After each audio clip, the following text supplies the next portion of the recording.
Hey guys, November is well underway and I am so jealous of all of you who are nanoing at the moment. Because I am getting nano withdrawal, I have decided to be massively late to the party and do Christina Horner's NaNoWriMo Tag. I might be too busy editing to write, but I can damn well talk about writing as much as possible. So, on with the questions. How many times have you done NaNoWriMo? I have done NaNoWriMo 6 times? I started in 2008 and then managed to do it every year up until I had to miss last year, and also I'm missing this year. So 6 nanos, 6 wins. How did you first find out about NaNoWriMo? So back in 2008 I was hugely involved in fanfiction, particularly the Torchwood fanfic community. I had a few online friends on MSN through that, who I talked to quite a lot because who actually paid attention to all of those warnings about not talking to strangers on the internet, right? And one of those friends, Rachel, was doing nano that year, and I was curious about it, so I asked her more, and she was like, yeah, it's really cool, it's fun, you should do the thing. And since I'm very easily influenced, and also it did sound like fun, I did the thing. What was the name of the first novel you attempted with nano? It was called The Soul Amulet, and I talked a little bit about it in the Bookish First video I posted last month. And basically it was this awful, horrendous story about gay vampires. And I don't still have it, and I don't want to, but sometimes I get terrible flashbacks to how crap it was, and I want to die of shame. But hey, we've all got to start somewhere.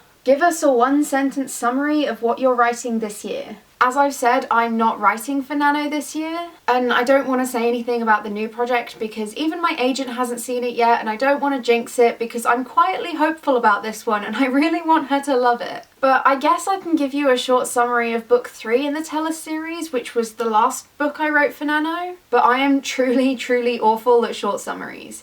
Hell, it still doesn't even have a title. Tell Us book 3 in 1 sentence would be: boy's double life bites him in the ass in the worst way possible. And I'm purposefully keeping it vague because it's editing time and nothing is certain or permanent in edits. Also, I don't know how much I'm allowed to tell you before Bloomsbury send out the hitmen. What is the best writing advice you've ever been given? That's a hard one. I've been given and heard other people give and given myself a lot of writing advice. And there's no one true secret to writing. I think the best advice I've been given is the same advice that I now give to others, which is just keep writing. Even if you think it's terrible, you can fix it all when you're editing, but you can't do that until you have a beginning, a middle, and an end. Did you ever take a year off from nano, and if so, why? Yes, I took last year off, and I'm also taking this year off, though it's not exactly through choice. Last year in November, I was slap bang in the middle of the Almost King line edits, which took up basically my entire life.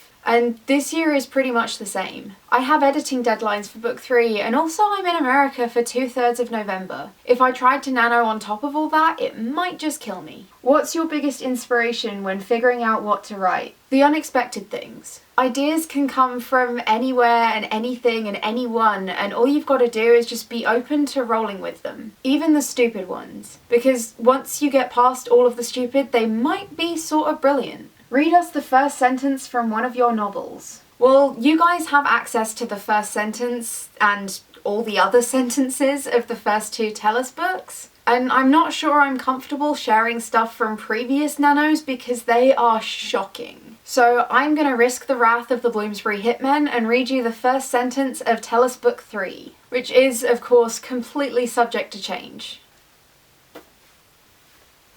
It was well past dark, not that anyone would know it by the activity in the city centre. Such vague, wow. Sorry. Why do you love writing? Writing, for me, has been the one constant bright spot when everything else was terrible. Through my diagnosis, through my illness, through dropping out of school and failing to rejoin school and losing friends and figuring out how to manage my life with a whole new set of obstacles, I've always had writing. I could do an entire video on why I love writing, but the short version is that it's just a unique kind of freedom that I don't really get anywhere else. Plus a career that's actually doable for me with all of my health issues and which I can do most of in my pyjamas.